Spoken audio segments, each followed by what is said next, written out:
Hi friends, എല്ലാവർക്കും നമസ്കാരം.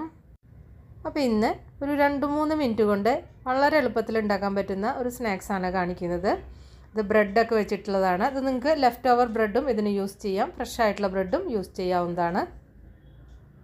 അപ്പം നമ്മുടെ ചാനൽ സബ്സ്ക്രൈബ് ചെയ്യാനും ഫോളോ ചെയ്യാനൊന്നും മറക്കണ്ട. അപ്പോൾ അതിന് വേണ്ടിയിട്ട് ഇതാ ഒരു മിക്സിയുടെ ജാർ എടുക്കുക. അതിലേക്കൊരു 4-5 ബ്രെഡ് പൊട്ടിച്ചിടുക. വലിയ കഷ്ണങ്ങളാക്കിയിട്ട് പൊട്ടിച്ചിട്ടാൽ മതി. വളരെ വലിയ ബ്രെഡാണെങ്കിൽ ഒരു 4 എണ്ണം മതിയാവും. ചെറിയ ബ്രെഡൊക്കെ ആണെങ്കിൽ എന്തായാലും ഒരു 5 എണ്ണമൊക്കെ വേണം കേട്ടോ. ഇനി ഇതിലേക്ക് വേണ്ടത് ഒരു ചെറിയ സവാളയാണ്, പിന്നെ ഒരു 2-3 പച്ചമുളക്, എരിവിന് ആവശ്യമായത്. എരിവ് കൂടുതൽ വേണമെങ്കിൽ അതിനനുസരിച്ച് ചേർക്കാം. പിന്നെ വേറെ മുളകൊന്നും നമ്മളിതിൽ ചേർക്കുന്നില്ല, ചുവന്ന മുളകൊന്നും. പിന്നെ ഇതിലേക്ക് കുറച്ച് മല്ലിയില, വളരെ കുറച്ച് മതി, 1-2 സ്പൂൺ മല്ലിയില മതി. പിന്നെ ലേശം പുതിനയില, ഒരു 1-1.5 സ്പൂൺ പുതിനയില മതി. ഇത് രണ്ടും കുറച്ചേ ചേർക്കാവൂ. കൂടുതൽ ചേർത്ത് കഴിഞ്ഞാൽ ഇതിനൊരു കുത്തുന്ന ടേസ്റ്റ് വരും കേട്ടോ. അപ്പോൾ അത് ശ്രദ്ധിക്കണം. അതുകൊണ്ട് മസാലയുടെ അളവ് കൂടി പോകരുത്. ഒരു ചെറിയ കഷ്ണം ഇഞ്ചി വേണം. ഇത് അരച്ചെടുത്തതിൻ്റെ ശേഷം ആ മസാലയുടെ ടേസ്റ്റ് ഇങ്ങനെ നല്ലൊരു കുത്തുന്ന ടേസ്റ്റ് പോലെ തോന്നുന്നുണ്ടെങ്കിൽ ഒരു ബ്രെഡും കൂടി കൂടുതൽ ചേർത്താൽ മതി. അപ്പോൾ അതിൻ്റെ ആ കുത്തൽ ഒഴിവായി കിട്ടും. ഇനി ഇതിലേക്ക് ഒരു 3-4 വെളുത്തുള്ളി ചേർക്കാം. ഞാനിവിടെ വളരെ ചെറിയ വെളുത്തുള്ളിയാണ് കേട്ടോ ചേർത്തിരിക്കുന്നത്. അപ്പോൾ അതിനനുസരിച്ച് വലുതാണെങ്കിൽ വളരെ കുറച്ച് മാത്രമേ ചേർക്കാവൂ. പിന്നെ ആവശ്യത്തിന് ഉപ്പ് കൂടി ചേർക്കുക. പിന്നെ ഇതിലേക്ക് ഒരു 1/2 ടീസ്പൂൺ വലിയ ജീരകം അല്ലെങ്കിൽ പെരുംജീരകമാണ് ചേർത്തിരിക്കുന്നത്.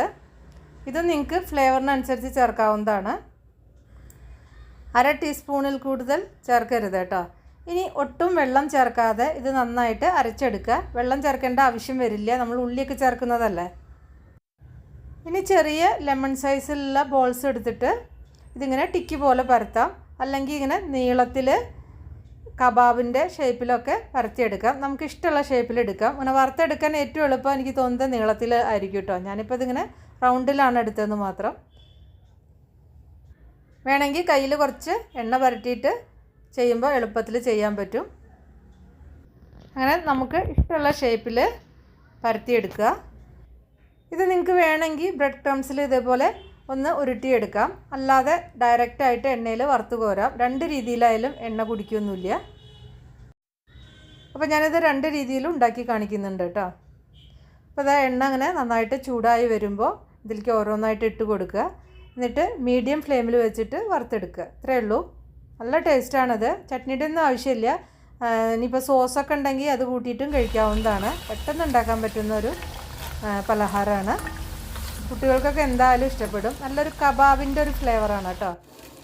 നമ്മൾ പുതിനയിലയും മല്ലിയിലയും പെരിഞ്ചീരകമൊക്കെ ചേർക്കുന്ന കാരണം തന്നെ ആ ഒരു കബാബിൻ്റെ നല്ലൊരു ടേസ്റ്റ് ഉണ്ട് ഇതിന്. അപ്പോൾ ഇത് ബ്രെഡ് കൊണ്ടുണ്ടാക്കാവുന്ന അടിപൊളി പലഹാരം റെഡിയായി. ഇതിൽ നമുക്ക് ബ്രെഡ് കബാബ് എന്ത് വേണമെങ്കിൽ പറയാം. നല്ല ടേസ്റ്റാണത്. കണ്ടില്ലേ, ഒട്ടും ഇത് എണ്ണ കുടിക്കൊന്നുമില്ല.